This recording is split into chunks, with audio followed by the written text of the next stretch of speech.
are one. Meher Baba. Avatar Meher Baba ki jai. I think Aman is on. I wasn't there on Saturday. No, I don't come on Saturdays. Okay. All right. So which book is it? We are reading the book Conversations with the Awakening. Acha. Started it last time, and I said that we are making deviation.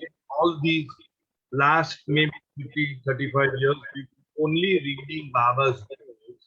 Yes. But this book is a very good, very fine book. And so I thought, let us read. So we are reading Conversations with the Awakening. Your voice is cracking. Some words we cannot hear. Oh dear. There's an echo coming. Yeah, your voice is cracking very badly. So now what do I do? I don't know. Now it's fine. Now it's fine. Okay, lovely. Lovely. Okay. So we are reading the chapter on When I Begin to Dig In. That is Bal Natu's book. And last time we did some very beautiful chapters. I don't think I'll do the synopsis because then it becomes, and one important thing today is the day on which Baba had given in the year 1953 at Dehradun a very important message called the highest of the high.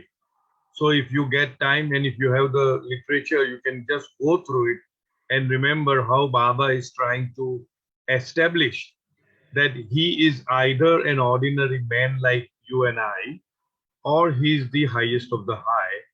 And extremely emphatically, Baba says, do not count me as the go-betweens like Sadhu, Saint, Mahapurush, Mahatma, Yogi, and all that. So we have to make a choice as to whether Baba is just ordinary like all of us, or he is the highest of the high. It's a very beautiful message, a very long message though. I'm just telling, if you find time, do read it. Now continue. All right, sorry. Last turn, I kept on interjecting, when she was reading. Now I feel that let the flow be fluid and constant. And afterwards, although I need to take rest for the throat, but never mind, I will again reread it and try to understand, try to explain as best as I can. So read the whole thing, yeah. They say, I should not ask you for anything. To be frank, I feel I should request you for everything. They reiterate, you are omniscient, so what need is there to ask? Yes, they are right. But this being a fact, what harm if I ask? You once conveyed to one of your courageous lovers, quote, the one who asks me only for my love asks for the best, unquote. True. But being timid, what if I'm unable to resist imploring you? Of course, with your universal understanding, you may grant the request or totally reject it. But please don't take away my freedom to ask whatever I feel fit. Not asking verbally, though entertaining mentally, looks to me hypocritical. To whom should I turn when the situation is critical? If not spoken aloud, the craving shall surely remain concealed in my heart.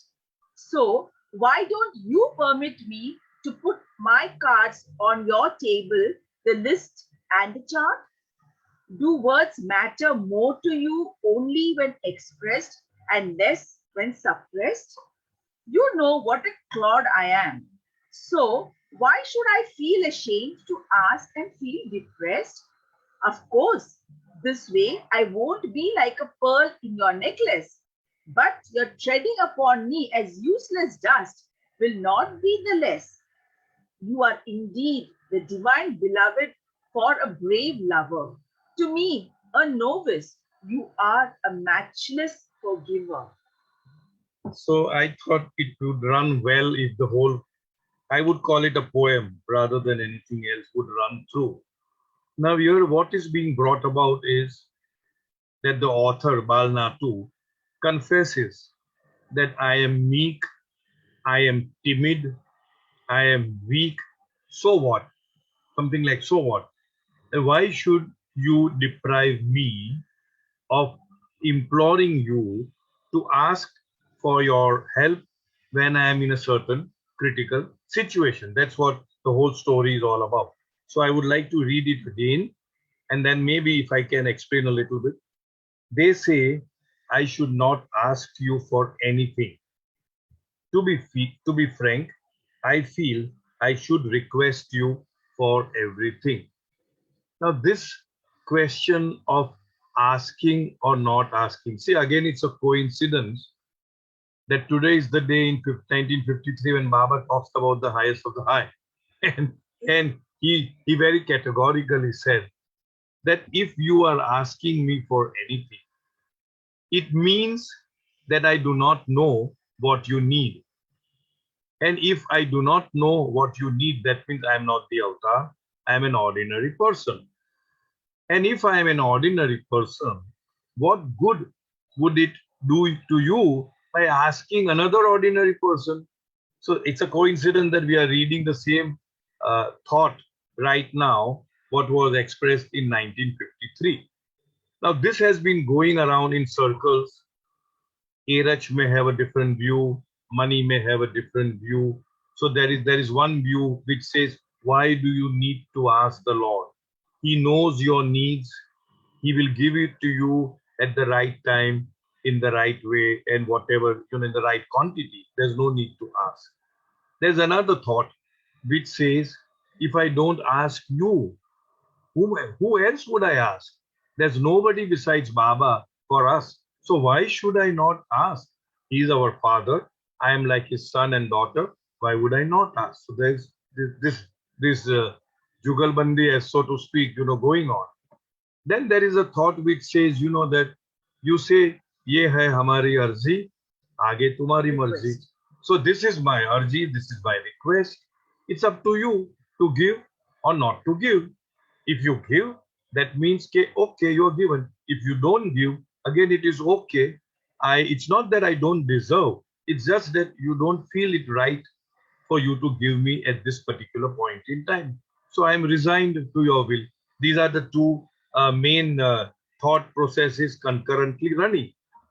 And a third one, this is, I would say, a discovery from me was, and I've repeated this on this forum as well earlier, that there was an occasion where Don Stevens would keep visiting Merazad often and whenever Baba calls. So on one occasion, Don visited Baba. And Baba did not seem to be in his usual mood. Normally, Baba would be very strict with the Mandli, but extremely loving, caring for the outsiders, so-called outsiders, those who are not regularly resident Mandli. So Don was not a resident Mandli, although at one time Baba did say that Don, you are my Mandli, that means the Western Mandli. But we are not getting into that part.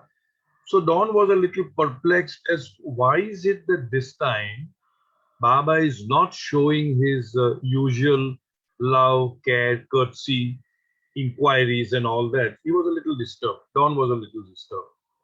And then as we say, that through Mary to Jesus. That means if you want to say, ask anything of Jesus, you go through Mary. And in Baba's ministry also, whenever a lady would like to ask something, some favor from Baba, they would route the request through Mera. Because more often than not, Baba would never refuse whatever Mera would ask. There have been times when Baba has said no. But that is so far as the men are concerned, the male are concerned, they would generally route it through Erach. So Don somehow asked Erach, Baba doesn't seem to be, in the usual mood. So then, to cut the long story short, what had happened was that Don's mother had expired a little before. Excuse me. And Don did not mention that to Baba.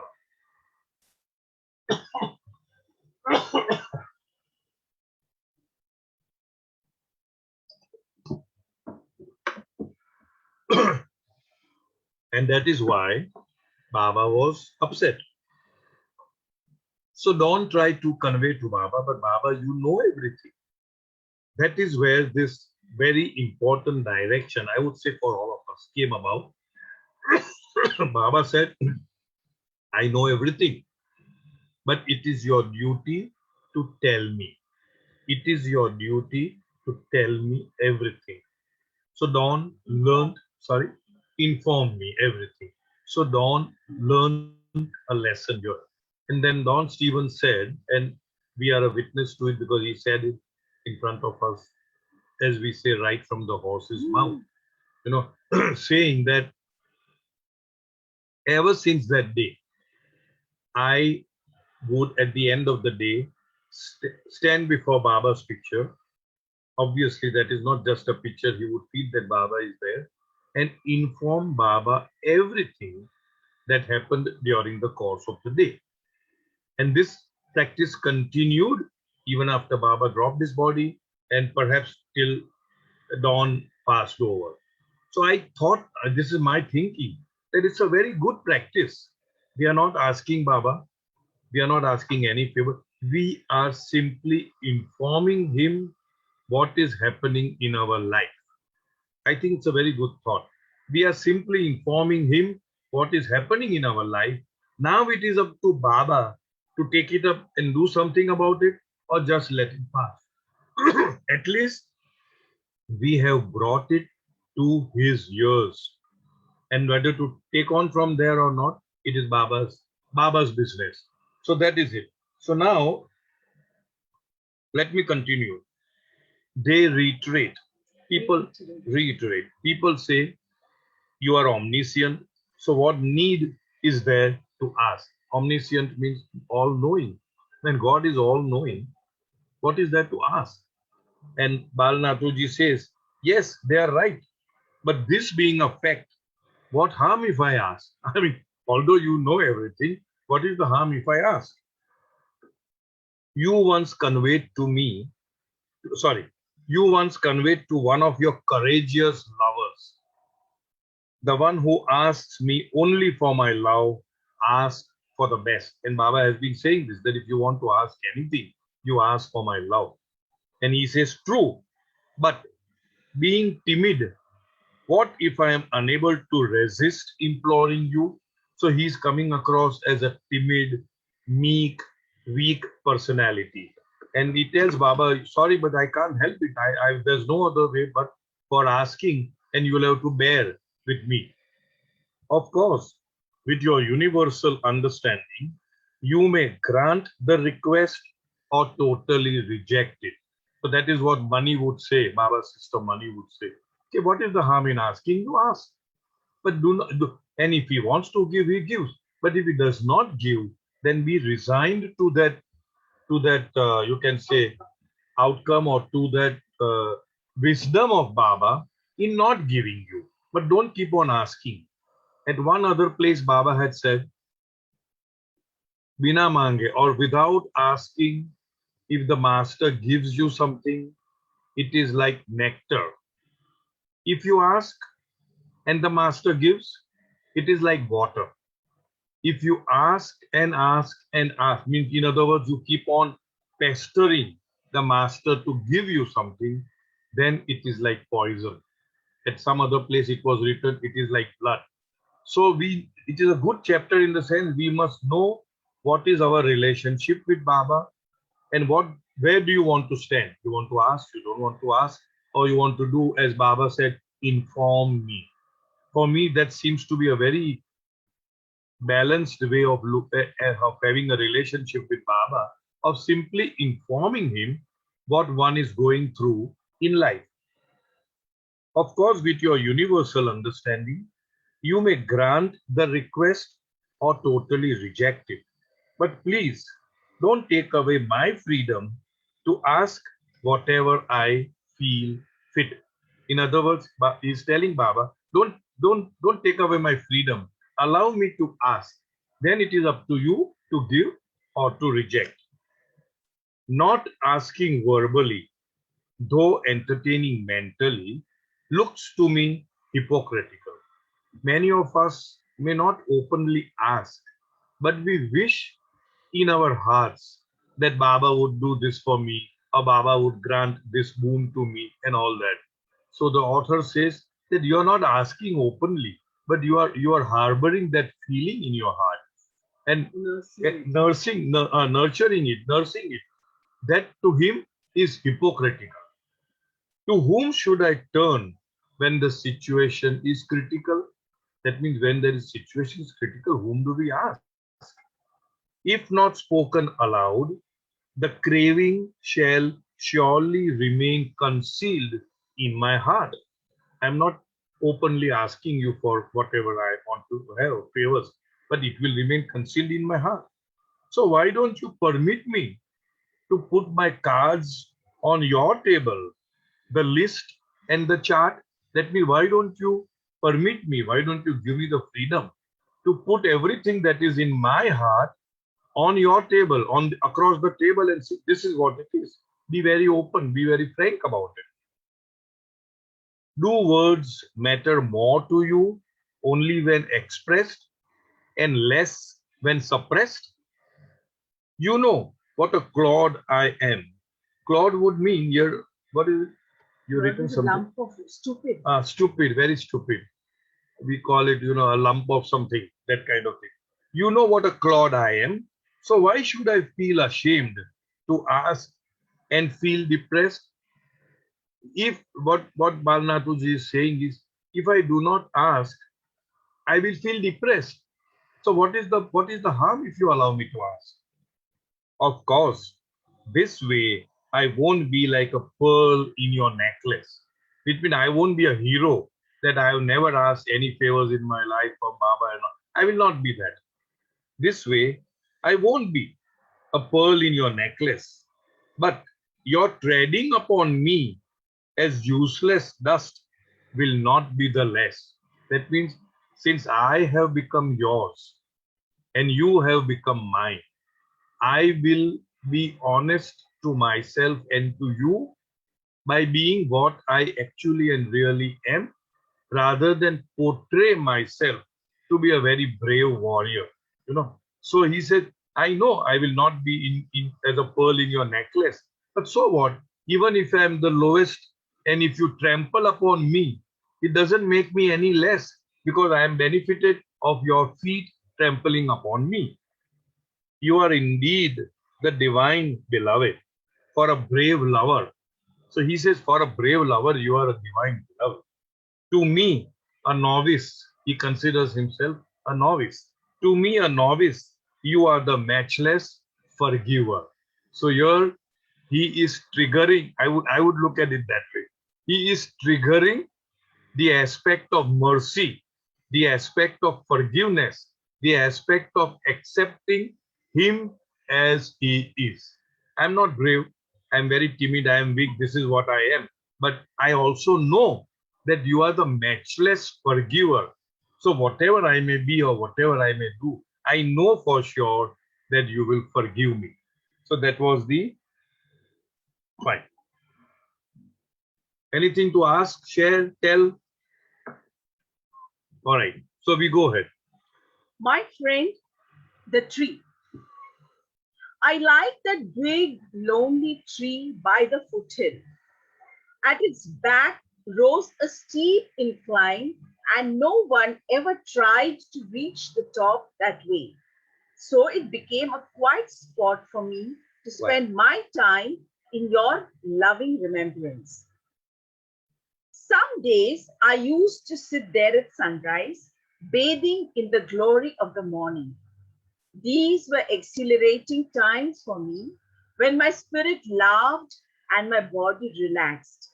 Sometimes the tree cheered me and seemed to smile at me.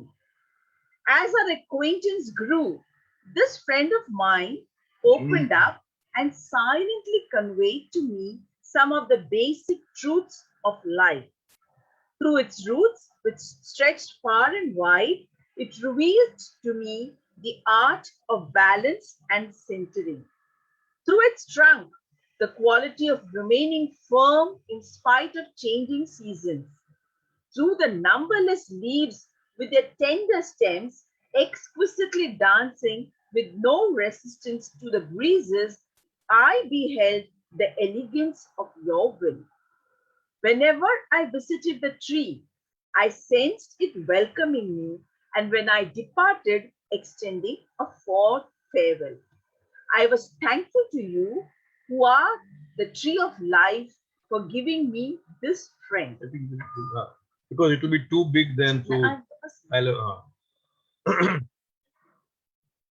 Now here, Bal Natuji's friend is a tree which is in a very lonely and quiet place. I like that big lonely tree by the foothill. At its back rose a steep incline, and no one ever tried to reach the top that way. When I read this, a thought passed my mind. All of us, or most of us who have visited Merazar, we have what is known as Tembe Hill. It's also called Seclusion Hill, Merazar Hill, Manonash. Manonash Hill is different, but definitely after Baba completed his Manonash phase in the Manonash cave in Hyderabad, they all came walking, and they did not enter Merazad, but they climbed the hill on the other side, from the other side, which nobody climbs, just to avoid entering Merazad because Baba was in seclusion. So just a thought that came to me, that here he's talking about a hill which has got a steep, very steep incline, and nobody ever dared to climb that way. But Baba and the chosen Mandli, very few Mandli who were left, they climbed the Merazad hill from that way. So it became a quiet spot for me to spend my time in your loving remembrance. So here again, as it is always said, it's all my way of looking at it or interpreting it. That anytime we see anything which is beautiful, with the grandeur or quietness, what we should try to practice is to remember the Lord. A beautiful flower, a beautiful rainbow, sky, whatever, sea, ocean, whatever it is, that's from, as Soumya would normally repeat, to everybody, from the creation to the creator. So we know the beauty of the creator through appreciating the beauty of creation. And although Baba did, no, I don't think. I don't. Okay, maybe I don't know. Although I was saying totally opposite, Baba would say this may sound a little crude, but because Baba had said, "Have you ever seen my shit?" Baba said this. This is Baba, and everybody said, wow, "What a question," And then Baba said that when I shat, this entire creation came about. So what we see it as beautiful, what perhaps Baba was trying to convey, that what importance you are giving to this beauty, anything, may it be a waterfall, may it be a flower, may it be birds, colorful birds, maybe life under the sea, beautiful mammals, animals, fish, birds, they are all insignificant in beauty compared to the beauty of the Creator himself. Perhaps that is what he wanted to convey, that they have no relevance. They are not at all beautiful when you compare to the beauty of the Creator himself. So it became who Baba. So I said, Soumya says, he also said that from the creation to the Creator. Soumya is saying, I'm sure if she's saying it must be right, but I have not read it. So it became a quiet spot for me to spend my time in your loving remembrance. Some days I used to sit there at sunrise, bathing in the glory of the morning. There's nothing much I can, but anyway, these were exhilarating times for me when my spirit laughed and my body relaxed. Sometimes the tree cheered me and seemed to smile at me. As our acquaintance grew, this friend of mine opened up and silently conveyed to me some of the basic truths of life. Now, again, this is a matter of interpretation, because even a dog can teach us a lot of lessons. Any pet will teach us, any plant will teach us. So here he's saying that this is how it is. Through its roots, which stretched far and wide, it revealed to me the art of balance and centering.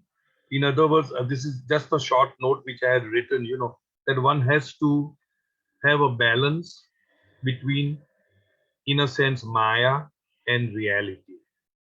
Baba had said this: be in Maya, but do not be entrapped by it.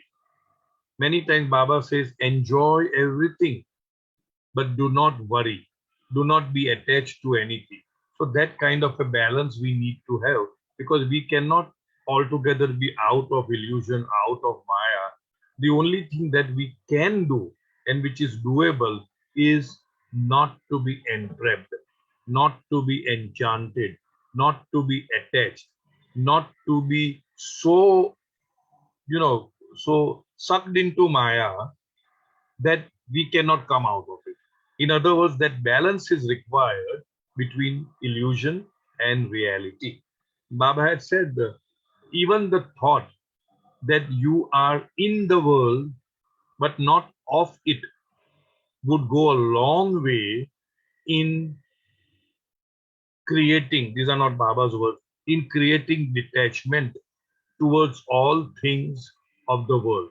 We have to face the world. We have to go through ups and downs. We have to go through pleasure and pain. We have to go through health and sickness. But once we realize that we are in the world, but not of it, then to a very great extent, a profound sense of detachment comes, because we realize that this is all, everything that is happening is absolutely impermanent or transient.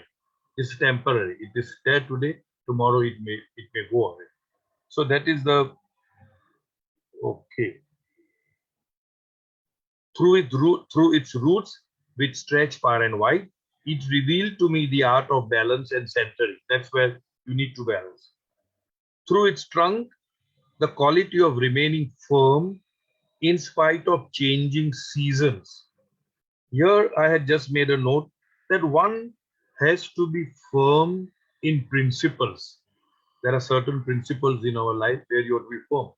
But we can be flexible with regard to how we maintain those principles. I don't know if I'm making myself clear, because there are times many people are absolutely flexible in every way.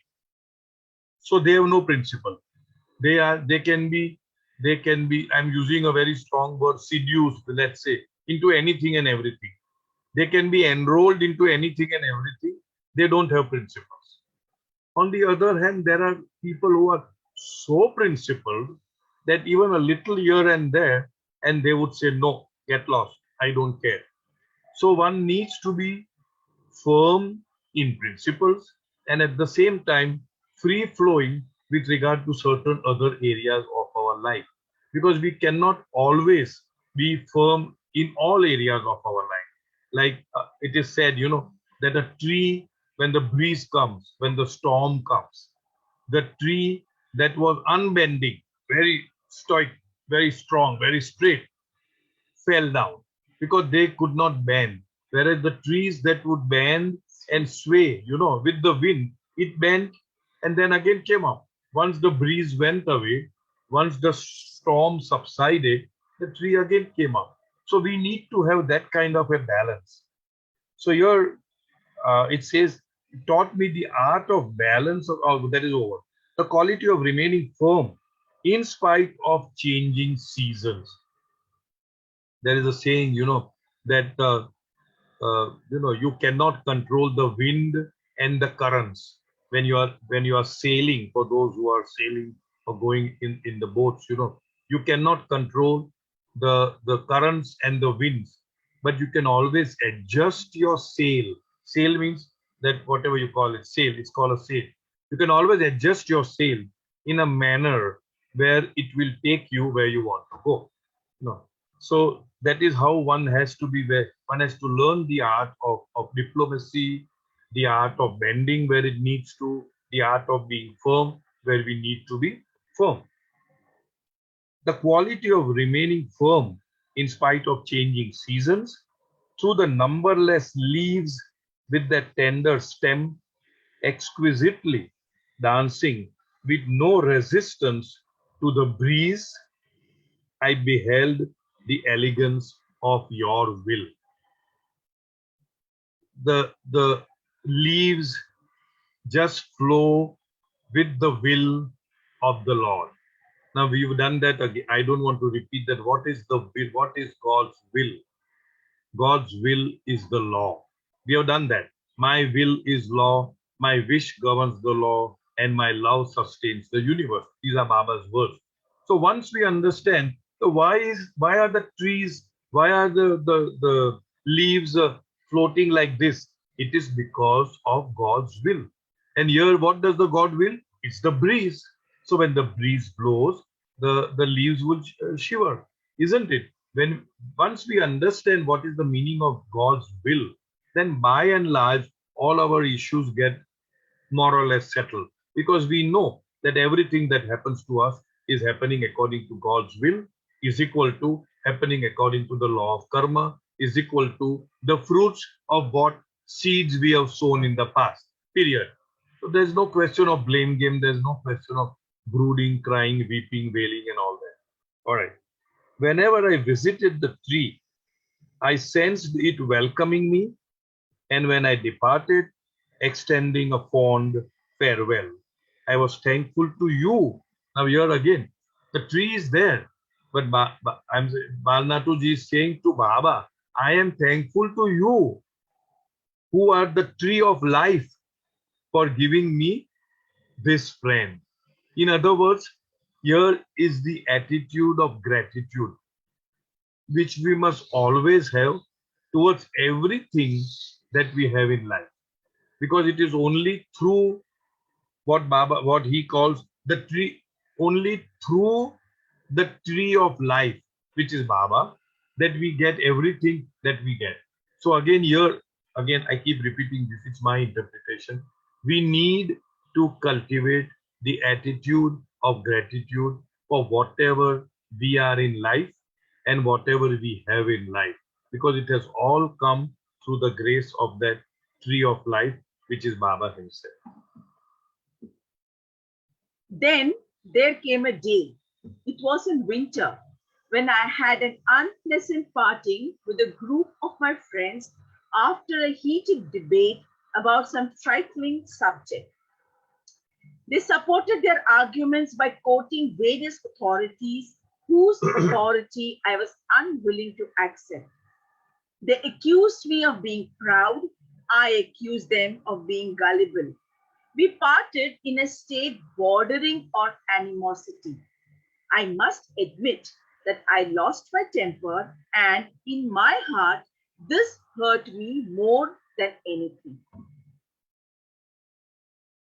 It happens to so many of us, that we are in a group and some people are talking something and we rubbish that and they rubbish us, and we get into a temper and we sometimes lose friendship or we lose our peace of mind. I'm reminded of, there could be many, but one such instance in my own personal life, when I was conducting a reading session at the Avatar Meher Baba Bombay Center. This was many years ago. It could be more than 25 years back, And I definitely admit that I was totally immature at that. Not that I'm mature now. At that time, I was very much immature. And somebody came for the first time. We were people of 25, 30, and he talked something about his own guru. I don't want to name the person, the guru, because many may be following him. We do not know. And he talked so many things, according to me, were rubbish. According to my reading of Baba's literature, were rubbish. And I just couldn't keep myself, in control. And I blurted out certain things which I should not have done at that point in time. And of course, then later on, I realized that I shouldn't have. And I had to, pacify the person by saying that, see, you have come into the darbar of Avatar Meher Baba. We are here followers of Avatar Meher Baba. And when we say followers, it means followers of his words, of his messages, of his discourses. There may be many gurus, millions of gurus, but none of them can be compared to the avatar of the age. And definitely not to the avatar of the present age. Because Ram may have said something, Krishna may have said, Jesus may have said something. I'm not disputing. After all, they are nothing but Baba in the earlier forms. But when Baba has come in this time and age, and when he is giving a certain set of discourses, quotations, whatever it is, then I personally feel that we should follow that, even though it may be contrary to what he said in his earlier advent. Because these are the rules now. Like how in any government organization, in any organization for that matter, you keep on changing the rules. You see, the basic rule is the same, the truth is the same, the love is the same, the all that all of life is one is the same, Advait is same, but the way it is packaged, the way it is presented differs according to the time, according to the period, according to the maturity of the public, of the humanity, to accept what the avatar is saying. So then ultimately it was specified. What I'm trying to say is, sometimes we do get into this kind of a situation where it is very difficult to keep the patience. A similar incident had happened. I'm digressing, but never mind. We were invited to Dubai, and at somebody's home, and in that somebody's home was one gentleman who would be constantly disturbing the proceedings and constantly saying quite contrary to what Baba was saying. And I was in my heart of hearts. And what had happened was, many people who had come there actually walked away, just in the neighboring room. The host was so disturbed by this person's disturbance, that she also, you can see on the face of her, that she's really disturbed. A few people just remained, and a few would mean not more than 10, And people must be wondering, why is it that Cyrus is not hitting him back? I don't know why. In my heart of hearts, why I'm saying this, not to aggrandize or anything, because tomorrow one of you may be conducting sessions and courses and all that. So I'm just telling. So I just, in my heart of hearts, I kept on praying to Baba, that Baba, you take charge. Like now you are in charge of this situation, because I may lose my temper and I may say something which may be very unpalatable to the other person. There's a mic open, somebody's mic is open. Would you please, host, to please look into this? Thank you. So, and then I do not know, and I'm being very honest, I do not know what happened to me and what I said. I kept on saying. And the moment he interrupted, I said, sir, I did not speak a single word when you kept on speaking for the last 20 minutes. Now you will have to hear what I'm saying. And I really don't know what I said. I really don't know what I said. And I kept on saying, and there was stunned silence. And after that was over, he seemed to have calmed down. And then the food was served, and we sat side by side, laughing like friends, doing cheers to the whiskey that we were having and all that. And the whole thing was over. And then when we were getting down the lift, the people who had called me, one was Farzin and Somit, we all know them, and one was Delna. And then they looked at me and they said, Cyrus, what happened to you? I said, what happened? You were not the same. I said, there was a distinct change in your eyes, in the way you articulated things, in the choice of words that you used, in the facial expressions that you gave, and you are a changed person. I said, if you ask me what I spoke, I said, I wouldn't even know what but I do know one thing, that before I started speaking, I implored, beseech Baba to take charge. And perhaps it is he who spoke. So what I'm trying to say is, Many times we get into a situation where you really are compressed. And as he says, and you have to call upon the Lord and say, Baba, now you take charge and move on. So here he says, then there came a day, it was in winter, when I had an unpleasant parting with a group of my friends after a heated debate about some trifling trifling subject. They supported their arguments by quoting various authorities whose authority I was unwilling to accept. Exactly the same thing, because the gentleman, I'm not talking about the Dubai incident, somewhere else in the Bombay center, he was quoting his master, and I did not accept the person's authority. So how can I even accept his wordings? They accused me of being proud. I accused them of being gullible. We parted in a state bordering on animosity. I must admit that I lost my temper, and in my heart, this hurt me more than anything else. So it does happen that we sometimes do blurt up something, but it's perfectly okay once we calm down and we apologize to ourselves, to the other person, and say, okay, now it's all over. Go ahead. And so, even though it was midday, I fled to the companionship of my dear friend the tree, seeking to calm my troubled mood. In that open atmosphere, leaning up against its trunk, I was infused by the pleasing warmth of the sunlight and the soothing coolness of the surrounding shade.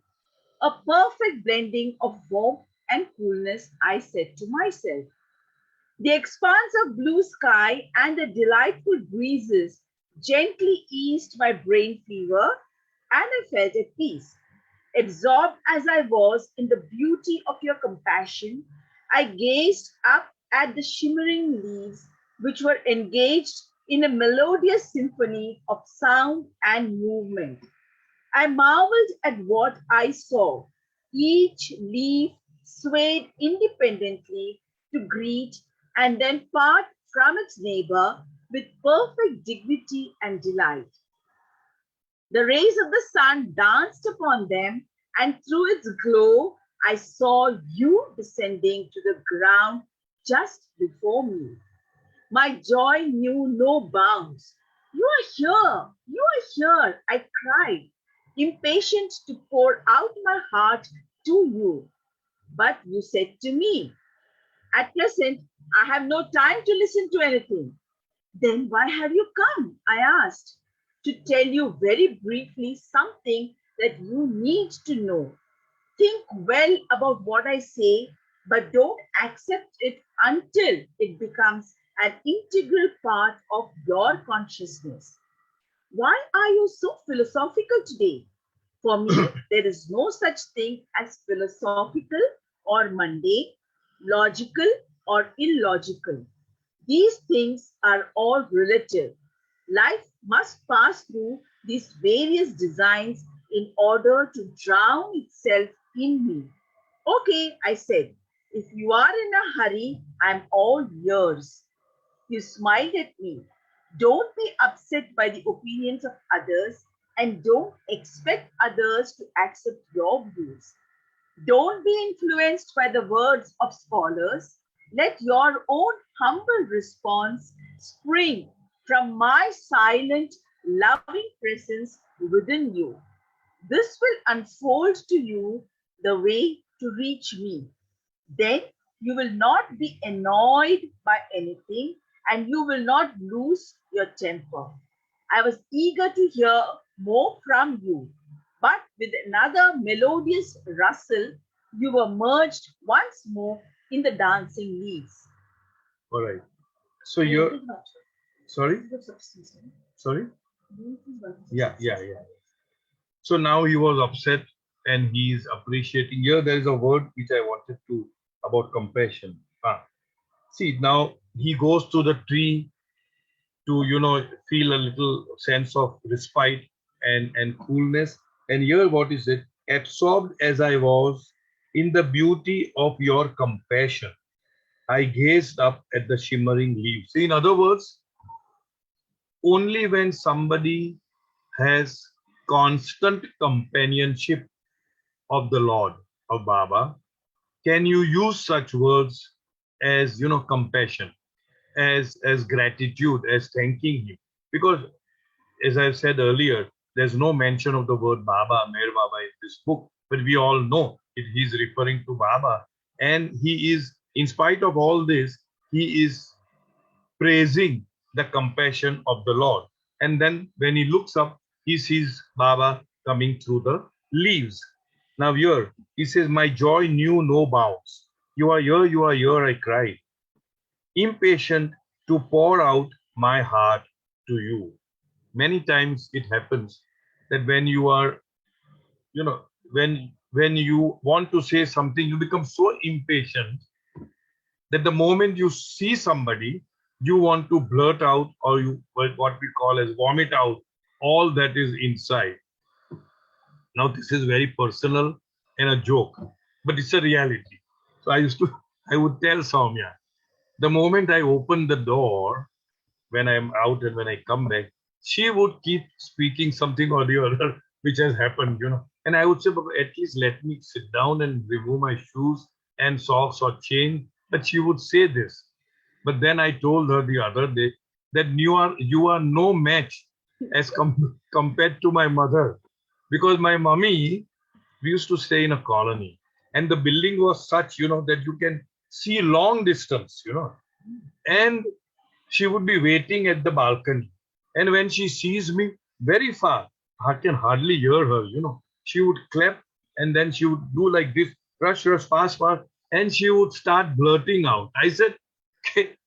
I just said, you are no match for my mom, because I have been accustomed to that. And I'm sure many of us would be having that particular experience, especially the ladies, very eager to tell something to the gents. It may not be the other way around, but that is how these beautiful creatures are made, the ladies, the female gender, that they want to really share whatever they think they should share.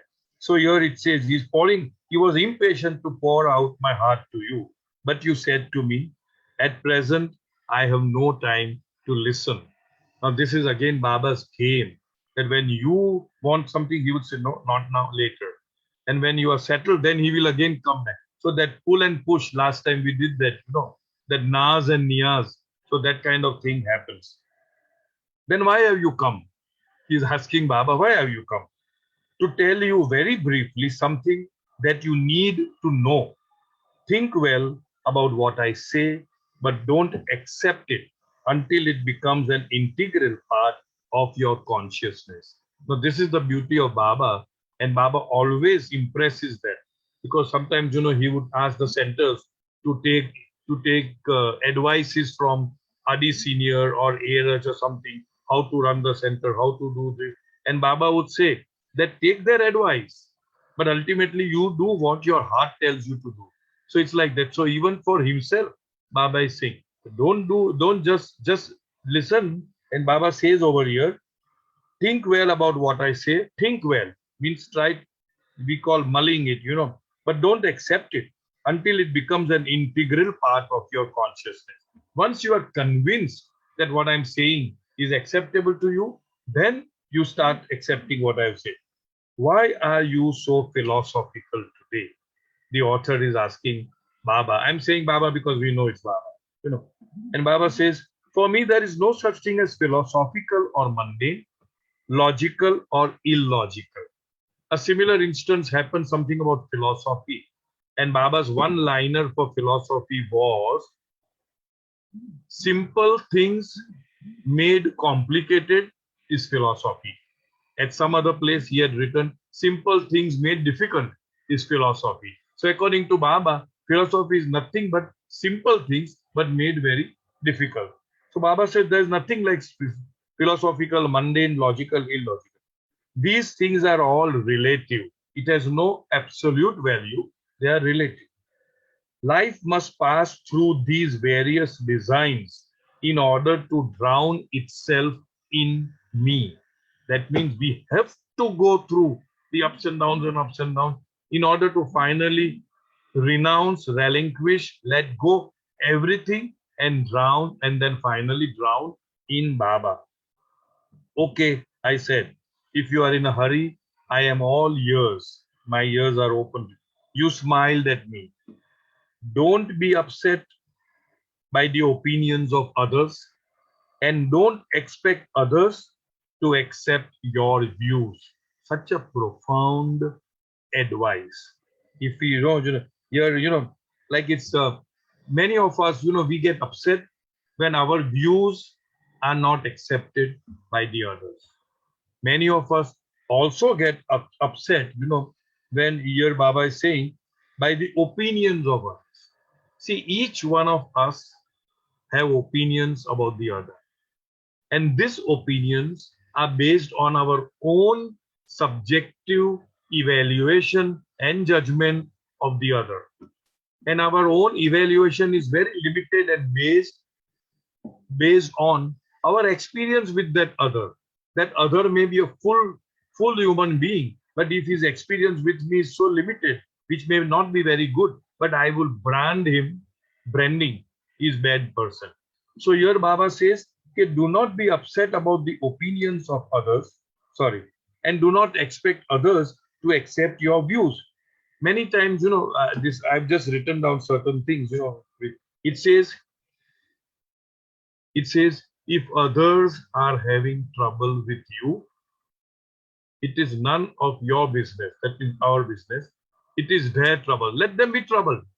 How can we help? If somebody is troubled with us, it is their problem and not ours, isn't it? And the other one wise thing would be that I am responsible for what I say. I am not responsible for what you think or what you interpreted of what I say, or what I said, or what you understood, right? So, but once that clarity in our mind comes, then again, by and large, we are in a position or a post of equanimity. Okay, if you are in a hurry. So Baba says, don't be influenced by the words of scholars. Let your own humble response spring from my silent, loving presence within you. That means all our responses in life towards what is happening out there in life should be based on, Baba says, my silent, loving presence within you. So once we have enthroned Baba in our heart and his presence is felt in our heart, then our responses should be according to what is being dictated to us as an intuition or the voice of conscience, whatever you call it, in our heart. This will unfold this will unfold to you the way to reach me. That means, in other words, we are not at all concerned, responsible, accountable to anybody outside of us. We are only responsible to Baba, accountable to Baba. What others feel about us, what others talk about us, what others' opinion are about us, we should not be bothered about it. Then you will not be annoyed by anything, and you will not lose your temper. Why do we feel annoyed with anything? That we have a certain way and somebody has a certain way and it doesn't match and we get annoyed. As a very, very good speaker, American speaker, Wayne Dyer would say, that this is your way. What is your way? This is my way. There is no other way. They may not be correct words, but what he wants to say, there may be various ways to approach a subject. So there is no the way. Different people have different ways of attending their issues or whatever the subject matter is. I was eager to hear more from you, but with another melodious rustle, you were merged once more in the dancing leaves. So Baba left. I was astounded. Okay, go ahead. Had this been an apparition? No, never. How else could the atmosphere around me and within me become so charged with a sublime love? Sorry. The moment you are in doubt whether that is an apparition, it's just a hallucination, am I being deluded, am I just imagining things? then the proof is, what is the feeling within you? Are you feeling calm? Are you feeling composed? Are you feeling a sense of relief? Are you feeling a sense of satisfaction?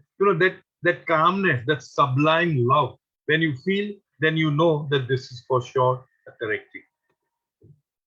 I was deeply touched to realize that you were not only witnessing what had happened to me that morning, but that out of your kind concern for me had come to give me this advice. So he is not only, he was omnipresent, that means he was, and definitely he is omnipresent, and he is in each one of us, watching us all the time. And whenever the time need arises, he advises us. Only thing is, we should be open to his presence and open to his voice within us to guide us. I was deeply touched to realize, that day when I said goodbye to my dear friend, the tree, I carried with me your precious words and the recollections of the moments I had spent with you. Since then, my friendship with that tree has moved to a deeper, more intimate level. I have spent many more hours beneath its branches, watching the dance of its leaves. But you have not again descended to the ground. Must I commit another blunder to invite you here? Must I lose my temper once again to catch your ear? So how beautiful he said, okay, after that I never saw your presence. So does it mean that I should again lose my temper? I should again do something that will catch your ears and bring you to me. So here we end this chapter. We still have, all right, we still have 3 minutes. So we are not going to start anything. Rakesh had a question for me. Rakesh Gupta, if he is here. Jai Baba, Sarasji Samaj. Jai Baba, Jai Baba. So I sent you the Rumi's quote. The cure for pain is in the pain. All right. Cure for pain is the pain. As we say, you use a thorn to pull out a thorn. We also say that the solution is in the problem. The answer is in the question. You see, what my interpretation of that is, that when you get a pain, it is a result of something which you have done in the past. And that pain is there to awaken you to the knowledge of why the pain is and how you can come out of the pain. I don't know if I'm making any sense. So in other words, any suffering, any pain is a wake-up call for us to go within, to introspect, to find out, why am I suffering? Why am I going through this? And if that response or that process is adopted, then that very pain or that very suffering will help us to come out of suffering or pain. That is my simple interpretation of that. There could be many more interpretations, but in Baba's discourses, I actually wanted to find that out, but then we would have again derailed ourselves from this reading. If you want, I can send you the page number of where Baba himself says, that all these things are very essential. And in the very process of living through your likes and dislikes, your pains and sufferings, you are actually enabling yourself to come out of the pain and suffering. So in other words, the solution of the pain is the pain itself. Is that clear, Rakesh? Or if it's not clear, we can talk then.